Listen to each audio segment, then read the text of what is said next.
Hello, friends. Welcome back to the book reading session. And we are again here, back with the same book, Life in Multiverse. Now we are going to start the chapter 2. It's Journey to Higher Dimensions. Let's start. The material world that we live in and consider to be real and true is nothing but an illusion or maya. In Bhagavad Gita, it is said that whatever one sees in this world of five elements is not true or real, and whatever is not visible to the physical senses is in the fact is in fact real. So we wish to ask our readers, does life exist only on our earth? One must know that infinite creation is so vast that it is almost impossible to think in terms of its vastness and describe it in exact words. As a humans, we do not possess the spiritual vision needed to see the wonderful higher dimension worlds. There is no one who can teach us about these unknown matters. The question arises as to who lives in the higher dimensions and how do the higher worlds look like? How many dimensions exist above our Earth? In the field of the modern science, space research is highly specialized area where scientists are presently researching about higher worlds or creations of the different dimensions existing in our solar system, such as parallel universes, multiverses theory, string theory, etc., superstring theory, the concept of 10 dimensions in the space time, etc. Now, once again, the question arises, who can travel to these extra dimensions, or how can one know more about these worlds?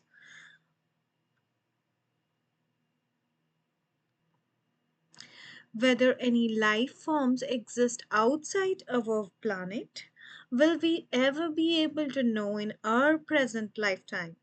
Who are we? Where is our true place of origin? What is that world like and who resides there? We also would like to explore more such as the effects of time on the various dimensions. Do changes in the time period have a transformation effect on the creation in that dimension? What a transformation happens? What transformation happens to the souls who resides there? So there are a lot of questions which can be answered in this chapter. So we are talking about in this chapter all the dimensions beyond the earth, right?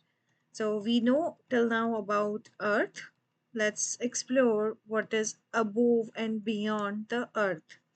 Our solar system, we all know, galaxies, universes, great universes, multiverses, etc., all have their two different time spans as per Bapuji's knowledge of the infinite world of creations.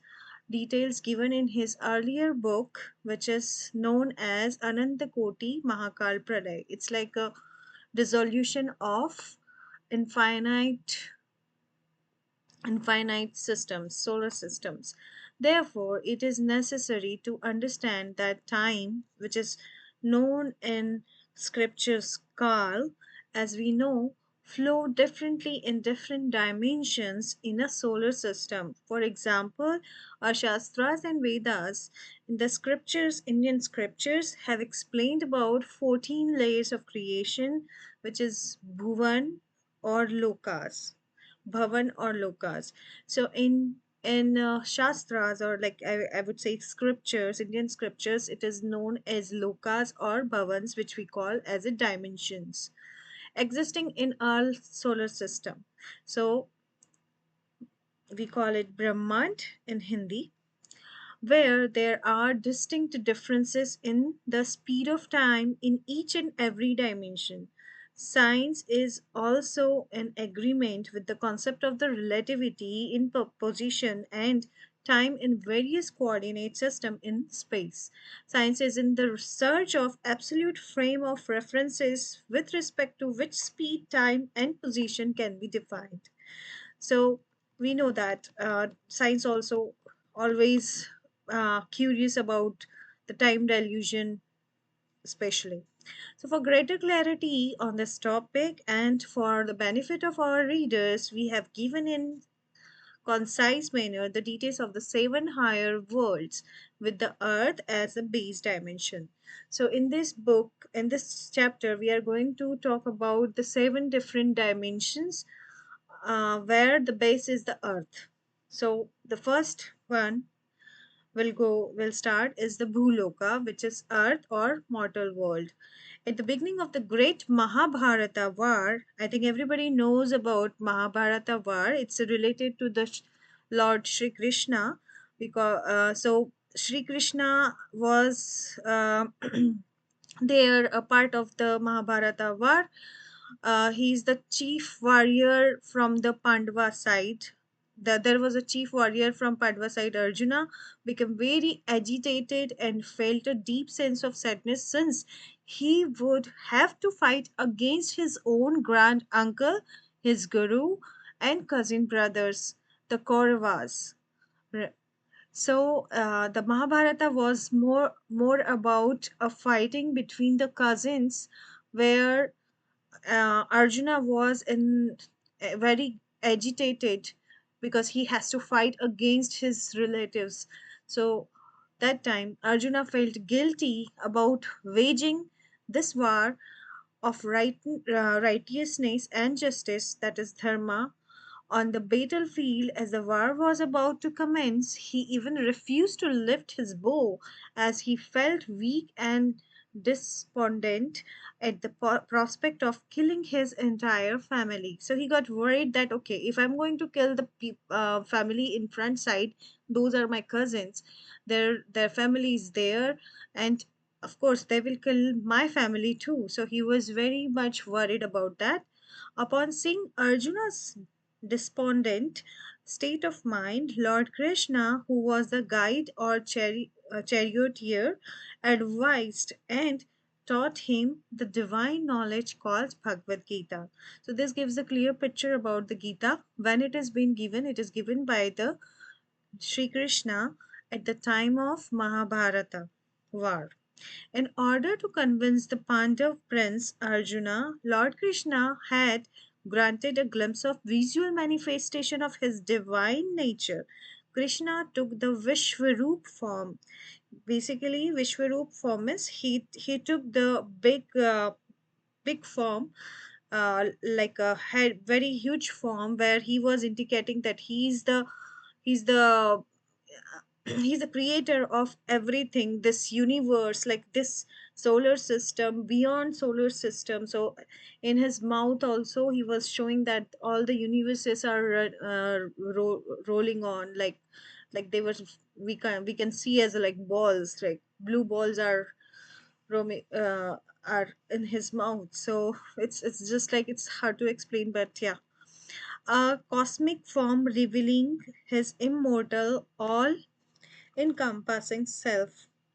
This universal form or Vishwaroop was so magnificent that the entire solar system, universes, etc., the entire creation in the cosmos could be seen emanating from him. I hope you guys are getting this point, because this is what they mean. The universal form is so huge that it seems that everything is emanating from him. Whole creation is only a projection of a very minute part of his divine consciousness. Arjuna could clearly see the three worlds, planets, the three aspects of time, five elements, and the seven rishis, all galaxies and constellations, all the gods of Swargloka, that is heaven, all the gods of heaven, and much more within the Lord cosmic form. In a nutshell, it is said that Arjuna could see the entire cosmos in Lord Krishna, universal form. So that's amazing. sometimes it's very hard to explain in words, but it is written over here very nicely so we can understand. Let's see what is next coming in this chapter. So the Bhuloka, that is Bhu means earth, Loka means world, or the earth where humans live also can be understood as a world of physical element consisting of gross matter known as earthly reality. In Bhuloka, various types of human souls live together, but one must know that different categories of souls had been created by different creators and in separate times period too. In the present time, on this earth, there are souls who have come from the solar system that is also called Brahmand in Hindi, galaxies and universes. So on the Bhuloka, what is mentioned in this paragraph is in that on the Bhuloka, that is earth, the humans are not only from this earth, there are the humans coming from the different places like galaxies, universes, etc. In this Bhuloka, all life is sustained by five elements. When the gross body of human being goes through the process of death, out of five gross element present in the physical body, that is stool sharir, the two gross element, that is earth element and water element, perishes along with the physical body. However, the subtle body, which cannot be seen with the physical eye, accompanies the soul into the subtle dimensions. It is very important point. Like what we see from our physical eyes, we think this is the only world. Of course, this is the world which we can see with the physical eyes. But when the humans leave their body, they are still alive in their subtle body, which is made out of fire, air, and space element. So the two element, which is water and earth, get dissolves. So the sthul sharir or the subtle body consists of three men. Sukshma sharir or the subtle body consists of the three elements, or you can say tattvas, that is air element. Let's see, air element, fire element, and ether element. That is also called Agni Tattva and Akash Tattva. In the journey of the upper worlds, it is useful to know that the lesser the burden of our karmas, the greater is the soul capacity to travel the higher lokas. On the other end, if a soul is a tamopradhan or sinful, then the soul would have more of air element, due to which subtle body becomes heavier, and as a result the soul cannot travel higher dimensions. However, when a person gets the supreme knowledge of connecting soul to supreme soul, walks in the path of enlightenment, and constantly puts efforts to clear the karmic accounts. So it's a very interesting path to understand. However, when a person gets the supreme knowledge of connecting soul to supreme soul, walks in the path of enlightenment, and constantly put efforts to clear the karmic accounts whilst on the earth, then such souls after leaving body can travel to the higher dimensions.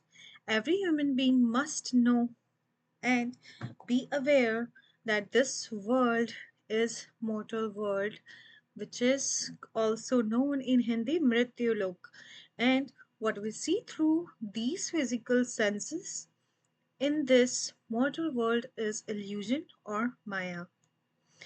The real bliss nature of the soul is beyond these physical senses. Such true joy is everlasting and above the lowly and temporal pleasures derived through the senses. The true nature of the soul is love, purity, and supreme peace. In the present time, however, the power of the soul has degraded as the souls are caught in the continuous cycle of birth, death on the earth on the past 198 crores years. Therefore, during this huge time period on earth,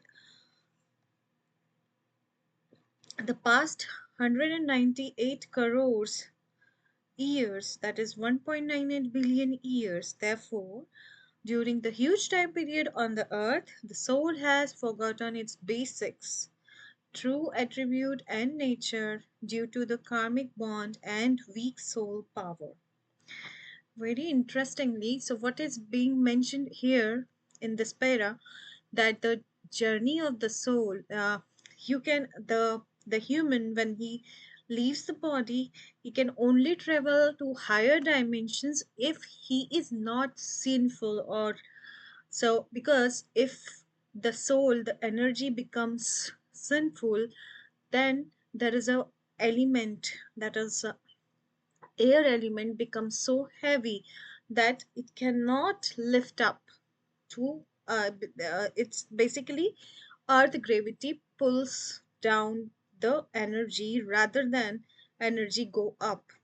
So it's very important that we clear our karmic accounts if you want to, if your target is to go above dimensions than earth, because earth is a mortal world, and if you're here, you have to come back to the, in that life cycle of leaving the body, coming again, leaving the body, coming again. So I have seen lot of reincarnation, lot of past life regression session, lot of QHHT sessions. I also follow the Dollar's canons, and I've seen her many sessions. I've seen Alba Women sessions.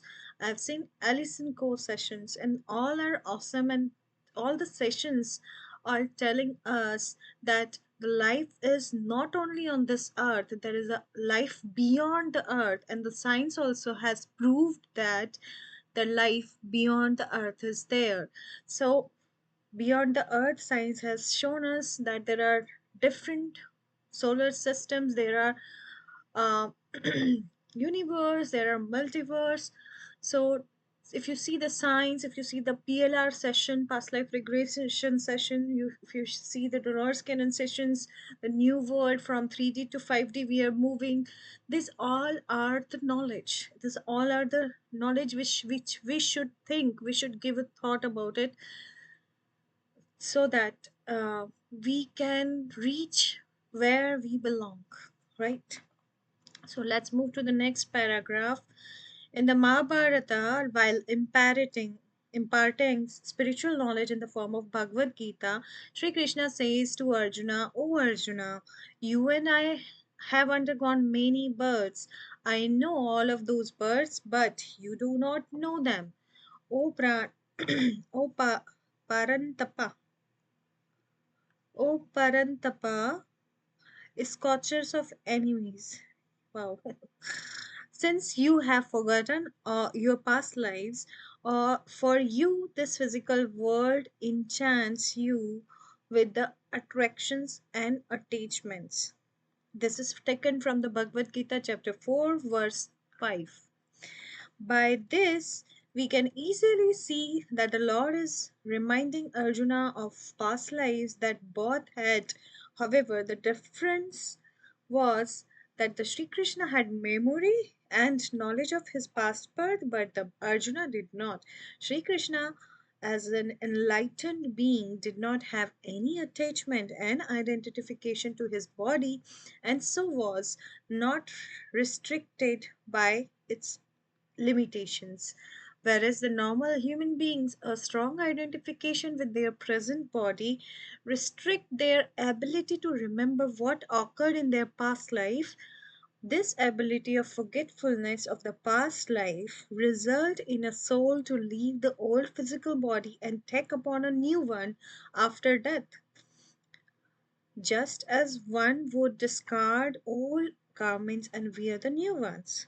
Our desires and the latent tendencies known as vasanas force us to take birth in the body, in a body. So, if we choose to use the present birth to accumulate more vasanas, then we will be forced to take another birth to exhaust the newly acquired desires and karmas. Only by focusing on acquiring self knowledge and engaging In a suitable activities of soul enlightenment, the soul can liberate from the cycle of birth death on earth. This is the law of the earth or Bhuloka, that there is an infinite number of earth-like planets in infinite solar systems. By understanding the fact that this world of five elements is temporary and even changing in nature, a human being in this present life must himself earnestly strive for achieving the God realization as his ultimate life goal. So basically, in this para also, it is tried to mention that this human birth, what we have got, it's mainly for it's up to us how we want to spend the time. If you want to spend the time to accumulate more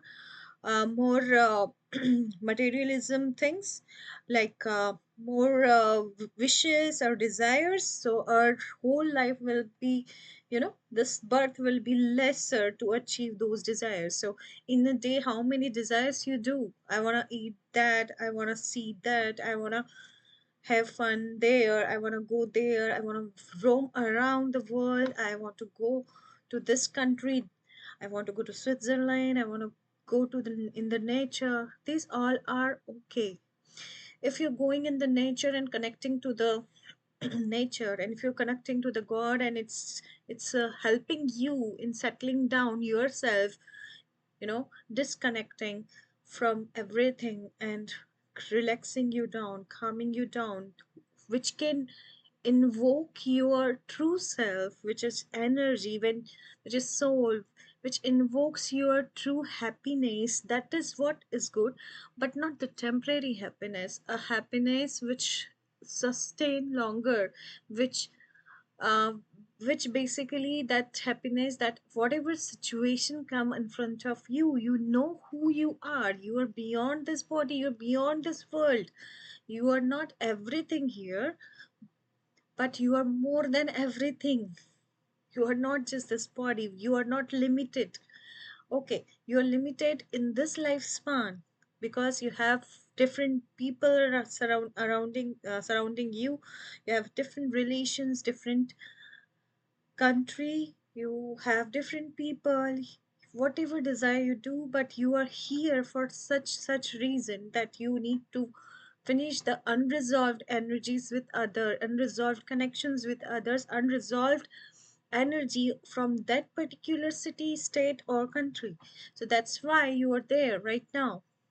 If you resolve everything and you still want to come to this earth, you can still come, but you resolve everything and then you can take a birth on the place where you want.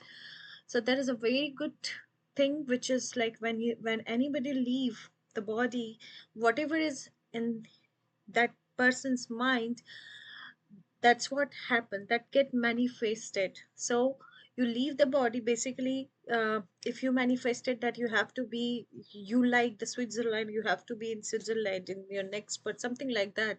So you will leave the body, and if you have whatever power, your karma is good, then you can take the human form over there. If your karma is not good, then of course any other form you will uh, get there, maybe in the form of any different different form. So in scriptures there are 84 legs, a species, I should say 84 leg species, or um, any any soul can take birth in 84 legs time in different ways. Maybe we'll talk about it in the later chapter, but yeah, we will close this session right now, and then next time we will read from Buvurlok. Thank you for listening to me, and sorry if I hurt any of your feelings or if I did any mistake. I may not be up to the mark while reading also, but my intention is to go through this with everyone, or whatever knowledge or understanding I have gained, I want to share with you. Thank you. Lots of love and peace.